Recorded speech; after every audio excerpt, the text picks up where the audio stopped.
Zero to advance. इसमें सबसे पहले आता है वर्ड, कि वर्ड कैसे बनता है। ठीक है, वर्ड कैसे बनता है।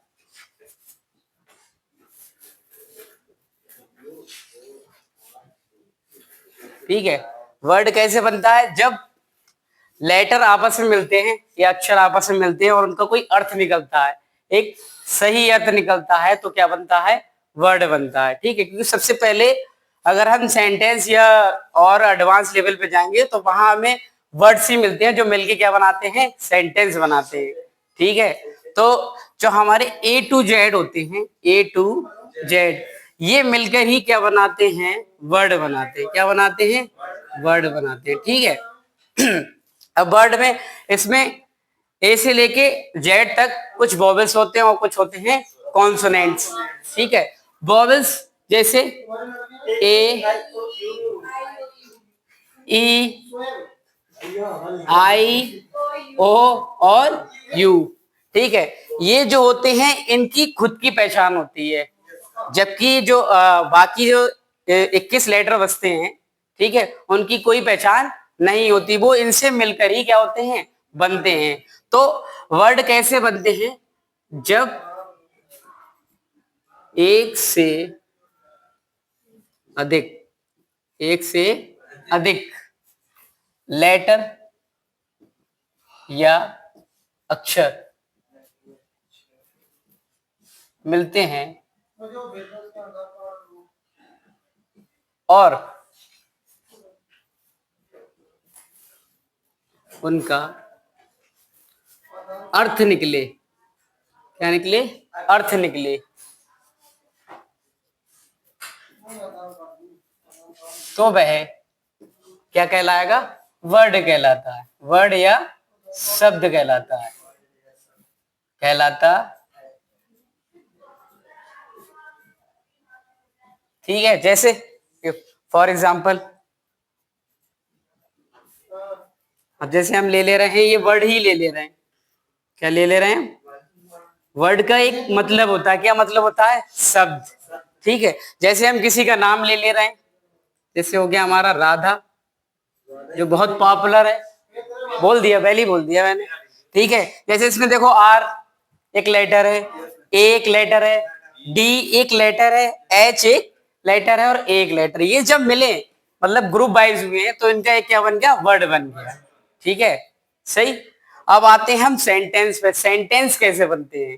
ठीक है, तो यहां पर हम लिख सकते हैं सेंटेंस कैसे बनते हैं। तो जब कई वर्ड, कई वर्ड या शब्द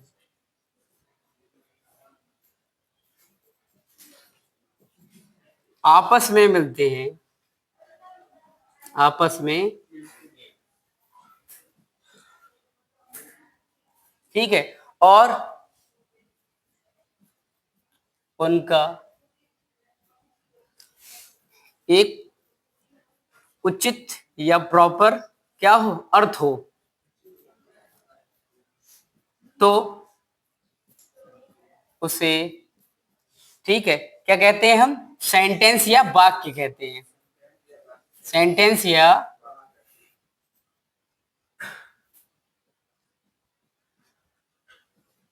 ठीक है, जैसे देखो, जब कोई वर्ड या शब्द आपस में मिलते हैं और उनका एक उचित अर्थ हो, जब तक अर्थ नहीं निकलेगा सेंटेंस का कोई मतलब नहीं होगा।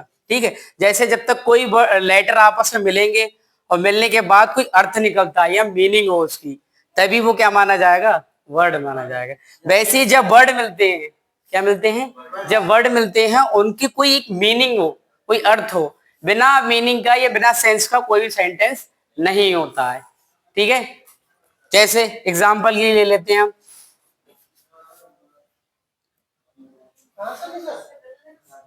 जैसे वह, इंग्लिश में लिख देता हूं, Radha goes to market, goes to market.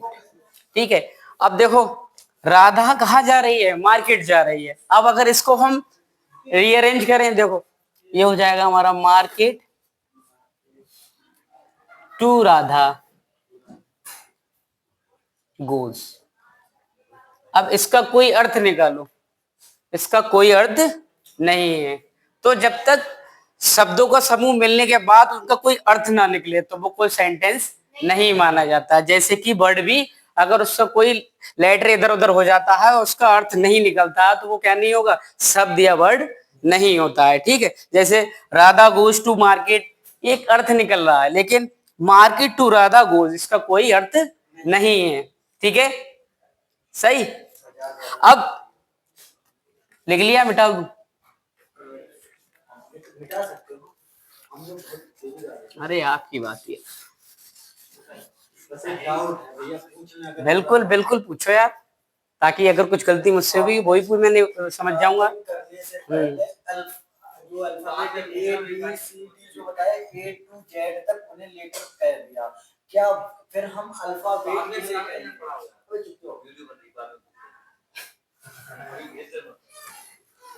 Dhanvir बहुत अलग है बिल्कुल। इसके भेद, काइंड्स या भेद वो अलग होता है, टाइप्स होता है वो। सेंटेंस की या हम इसको इंग्लिश में क्या कहते हैं, काइंड्स कहते हैं, वैसे क्या होता है हिंदी में, भेद। ठीक है, भेद। तो ये दो प्रकार के होते हैं, इसको समझना बहुत जरूरी है। ठीक है, जैसे इसके दो भेद होते हैं, पहला होता है हमारा सब्जेक्ट, ठीक है, और दूसरा होता है हमारा प्रेडिकेट।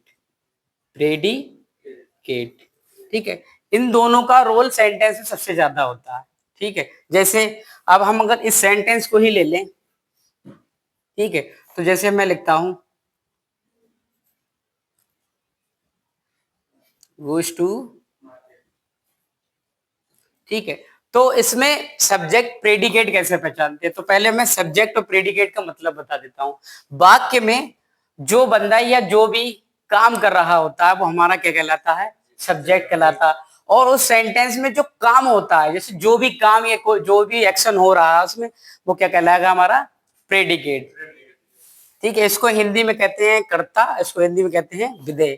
ठीक है, अब इस सेंटेंस में या कोई से भी सेंटेंस में हम ये कैसे पहचाने कि सब्जेक्ट क्या है और प्रेडिकेट क्या है। ठीक है, तो कुछ नहीं है, सिर्फ इतना इसमें क्वेश्चन करना है कि कौन मार्केट जा रहा है, कौन जा रहा है, राधा जा रहा है, तो राधा जा रही है, तो राधा यहाँ पे क्या हो जाएगी, हमारी सब्जेक्ट हो जाएगी।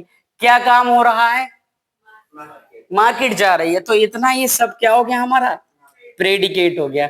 ये क्या हो गया, हमारा सब्जेक्ट। समझ में आया? एक और एग्जांपल ले लेते हैं, जैसे Ram is a good boy या बैड बॉय, कुछ भी कह सकते हैं। अब इसमें हम कैसे पहचाने कि सब्जेक्ट क्या है और प्रेडिकेट क्या है। ठीक है, तो फिर वही क्वेश्चन, कौन अच्छा रहे, कौन, ये पूछो। तो राम, राम इन पे क्या हो गया, हमारा, ठीक है, और क्या है, अच्छा है, वो हमारा हो जाएगा प्रेडिकेट। ठीक है, समझ में आ रहा है? ठीक है, एक और एग्जांपल ले लेता हूं ताकि डीपली,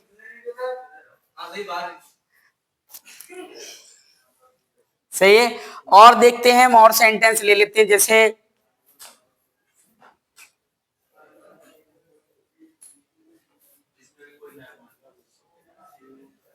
ठीक है, अब जैसे इसमें देखो ये हमारा क्या है, प्रोनाउन है, क्या है, प्रोनाउन है।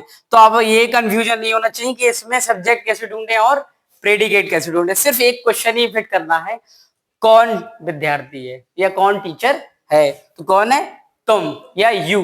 तो यू हमारा यहाँ पे क्या हो जाएगा, सब्जेक्ट हो जाएगा। क्या है, टीचर, टीचर कौन है, ये इतना, ये पोर्शन हमारा क्या हो जाएगा, प्रेडिकेट हो जाएगा।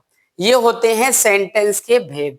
तो दो प्रकार के होते हैं, सब्जेक्ट और प्रेडिकेट होते हैं। ठीक है, इनसे ही मिलकर सेंटेंस को क्या करा जाता है, ब्रेक करा जाता है। इधर ये हमारा जो उसमें काम कर रहा होता है, जैसे अब इसका मैं अर्थ लिख देता हूं, वाक्य में